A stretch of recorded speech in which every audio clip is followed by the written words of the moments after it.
How much money do you have? What's your net worth? Do you know? Do you know how to calculate that? What's happening, people? My name is Robbie, and today I'm going to teach you how to calculate your net worth. And if you stick around long enough, I might even tell you about mine. Money's still seen as a bit of a taboo subject to talk about, particularly in Britain, and it's a hard topic to discuss without coming across like you're bragging or just being a bit impolite. But in my opinion, it should be spoken about more openly. Maybe if more people were open about their finances, there would be less people coming out of school and university with not the slightest idea on how mortgages work, what financial products are, how the tax system works, and what investments are. Speaking from experience here, when I left school, I wanted to make enough money to rent a flat and move out of my mum's house. The thought of home ownership hadn't even crossed my mind. I had no idea what a pension was. I just knew it was something that old people got when they retired. And if you had asked me anything about investments, I would have just told you, that's for rich people. Now, I'm not telling you to go and ask people how much money they have, or to push on people how much money you do or don't have. But I do believe it's a subject worth talking about with your family, your children, and some close friends.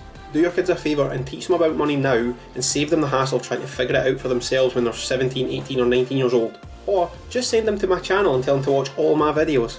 Now, before we begin, you know the drill. Make sure you hit the like button if you like this sort of content, and subscribe to the channel by hitting that big red subscribe button below. We're only 24 subscribers away from the target of 250 subscribers by the end of April, and I need you to help me with that. So now you've liked the video and subscribed to the channel, we can crack on. So what does net worth actually mean? Oxford Dictionary defines it as the total wealth of an individual, company or household, taking account of all financial assets and liabilities. An asset is pretty much anything you own of value. Now, we're not going to go and tally up every t-shirt in your wardrobe, all the shoes in the cupboard, or your PlayStation and TV in the spare room. Things that come under assets are bank accounts, investments, your pension, your car, savings. There's so many things that can fall into this category. A liability is essentially any money that you owe out. This includes your mortgage, your car loan, any personal loans, credit card debt, and any other debt that you may be in. Once we've totaled all these numbers up, we can quickly work out what your net worth is. I think if you have financial goals, very important to track your net worth. If you have a goal, the best thing to do is write it down and track it regularly. I track my net worth and I update it every quarter just to make sure that it's steadily going up. If you do the same and you start to see it's going down, you know it's time to tighten the belt, cut some unnecessary expenses, balance things out a bit, and hopefully you'll see the number climb again. So working out your net worth is an extremely simple calculation. It's literally just adding and subtracting. Go grab a notepad and pen and we'll go through it step by step. Got it? Good. Draw a line right down the middle of the page, and on the left, write a title that says Assets, and on the right, write the title Liabilities. This is where we're going to total up everything. Let's start simple. Under your Assets column, write your current account and what bank it's with. If you have multiple current accounts, write them all out separately. Do the same with any savings accounts, and next to each account, write down the balance of that account. So now we've got all your current and savings accounts noted down, it's time to move on to ISAs. If you have any ISAs, write them down individually again and note down the balances. Next up, investment accounts, including stocks and shares ISAs, Hargreaves Lansdown, Trading 212 and all the other platforms. If you own any cryptocurrencies, write down the balance there as well, and convert it into your currency rather than just writing one Bitcoin, for example, because the price can fluctuate, and you want to know how much in pounds, for example, you have in Bitcoin. So I'm sure you can see where I'm going with this, but I'm going to continue for the sake of anyone new to this, or who is unsure what would come under the assets column. Once you've totaled up the balances of all your accounts, there is more to add, and it gets a little bit trickier. If you own your own home, note down the value of your home. If you don't know the value of your home, you can go on the Land Registry, or the Land Register of Scotland if you're in Scotland. These sites let you search the Land Register, so go in there and search for your postcode. You should be able to see your own home and the price that you paid for it, and you'll be able to see what your neighbours' houses have sold for and any other properties in your street or in the same postcode. You're going to find some recent sales. Make sure these properties are the same as yours and choose properties with the most recent sale price. This will give you the most accurate current value. Ideally, there should be a handful of properties that are the same as yours. For example, a few 3-bed semi-detached houses, the same as yours, sold in the past year or two. Now this point's crucial. Don't kid yourself. Don't just take the highest price out of the bunch and not take into account they have a conservatory and a garage that you don't.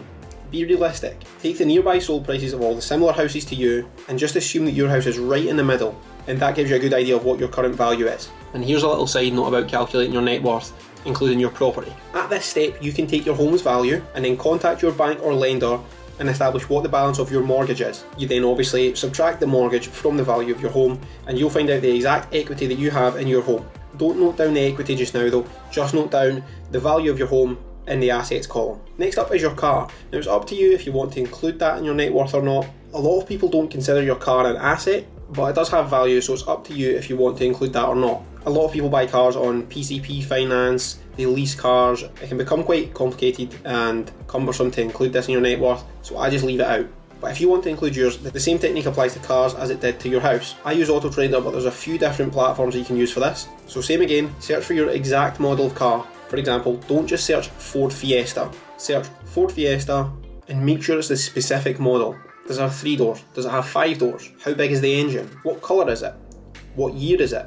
What's the mileage? Chances are there's at least one similar car for sale in the country, particularly in the reasonably priced section of cars. For example, Ford Fiestas, Volkswagen Polos and Golfs. Things of that nature, they're quite common, so you should be able to find something that's pretty similar. Once you've determined your rough value, add that into your asset column. If you have any pensions, go online, check the balances, and although you can't access your pension until you retire, it's still an asset and it can be quite a valuable one at that. So hopefully you're starting to see a decent number accumulate in your asset column. If the number's not as big as you would like it to be, that's fine, we're just creating a baseline that you can work on from now on.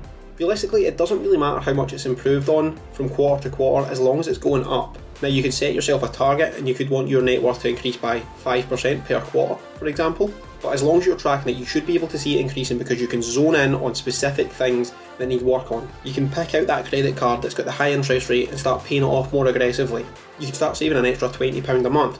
All these things will contribute to your net worth slowly but surely growing. This is a marathon, not a sprint, so don't worry if it's only going up marginally every quarter. So now it's time to add any other valuables worth noting. Do you invest in any other tangible items? Do you collect any items? For example, I have a whiskey collection and I update the prices on that every April to see if the prices are going up or down. I also include my 2 watches in the calculations. The reason I include my watches when there's only 2 of them, because I plan on slowly but surely accumulating a sizable collection, and ideally they'll hold their value if not appreciate. I don't buy watches as investments, I buy them because I like them. The fact that most of them hold their value and potentially go up in value over time is just a bonus, but because they're of significant value, they get included in the calculation. So now you've totaled up your bank accounts, your savings accounts, your ISAs, your investments, your crypto and everything else, that number's probably starting to look pretty healthy. But that's not your net worth. Now it's time for the not so fun part. Let's move over to the other side of the table, into the liabilities column. So let's start with the big one, the mortgage. If you have a mortgage, get online, find out the balance of your mortgage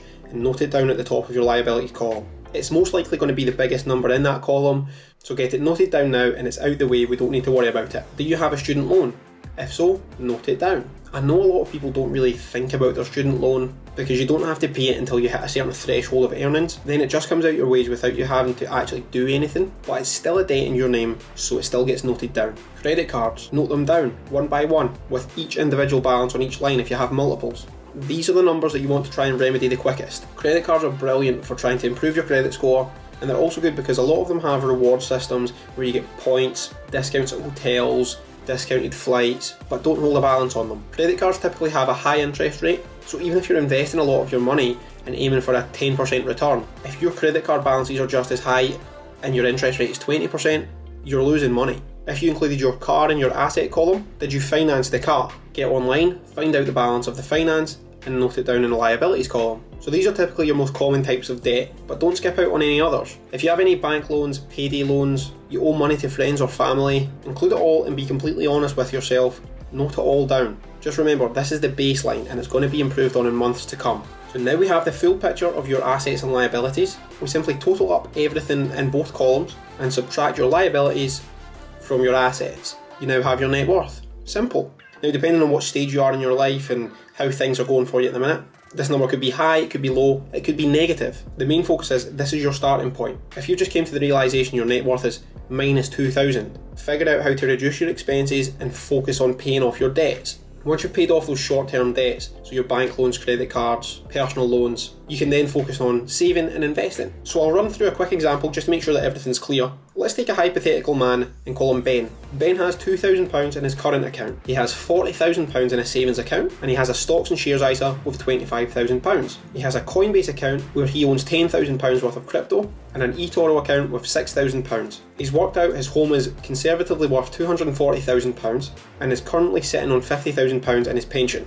He has a Tag Heuer worth £2,000 and a coin collection estimated to be worth £3,000. In total, his asset column adds up to £378,000. At first glance, he's sitting on a stack of cash here. But let's look at his liabilities. The mortgage is £192,000. He still has £10,000 left over on his student loan. He has 2 credit cards, one maxed out at £5,000 and another sitting with a balance of £2,000. He owes his parents £2,000 and he has a bank loan of £6,000. In total, his liabilities amount to £217,000. So now we subtract his liabilities from his assets, and that leaves Ben with a net worth of £161,000. So if you follow these steps, now you know your net worth. You can now note it down in a diary or a spreadsheet or on your phone, revisit it 3 months from now and see if you've improved. This can also help you calculate where your money is, and if you think it'd be better put to work somewhere else. This is called asset allocation, and the aim of this is to make sure that you have enough of your net worth in the right places. Your asset allocation will depend on your financial goals, and a lot of the time it'll also depend on your age. Typically, younger people will have a more aggressive asset allocation, and as they grow older, start to move into a more conservative approach. The theory behind this is that as you're closer to retirement, the higher the likelihood is that you've accumulated a lot of assets, and should take a safer approach to avoid risk of losing those assets that you've spent your whole life working for. So now it's time for my net worth and where it's allocated. So the title was a bit of clickbait. I won't be telling you my exact net worth today, but I will tell you where my money is allocated. I went through my current net worth last week and calculated my own asset allocation for the first time in a long time, and I'll probably alter it quite significantly this year, but this is how my net worth currently looks. So just looking at this chart just now, you'll notice that almost half of the allocation is cash. The reason that I'm sitting on so much cash is because I'm in the market to buy a few buy-to-let properties this year. So for the moment, I'm just sitting on that cash so I can move quickly if I find any properties that fit the bill. The 14% in index funds is stored mainly in S&P 500, but there's also some emerging market index funds in there too. 14% in property.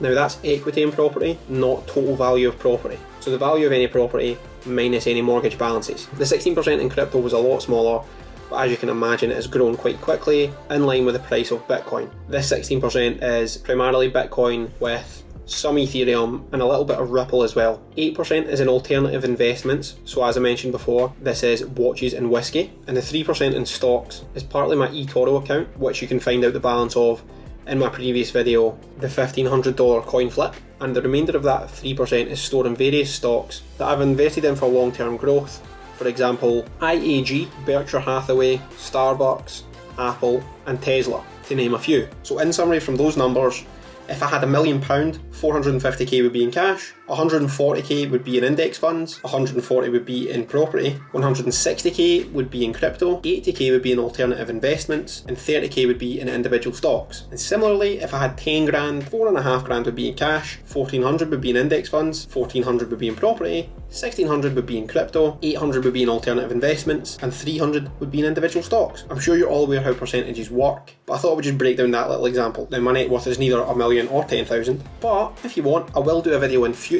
revealing the actual number and break down exactly where my net worth is stored. I'll consider doing that at 1,000 subscribers. So we're just about a quarter of the way there. The quicker you people get me to 1,000 subscribers, the quicker I'll make that video. So I think we'll call it a day there on the net worth chat. Hopefully anyone who followed along and calculated their net worth was pleasantly surprised, and if you were disappointed with the number, you now know what you can improve on. Let me know in the comments if you were happy with the calculation or unhappy with it, and if you were unhappy with it, let me know what you're going to do to change it.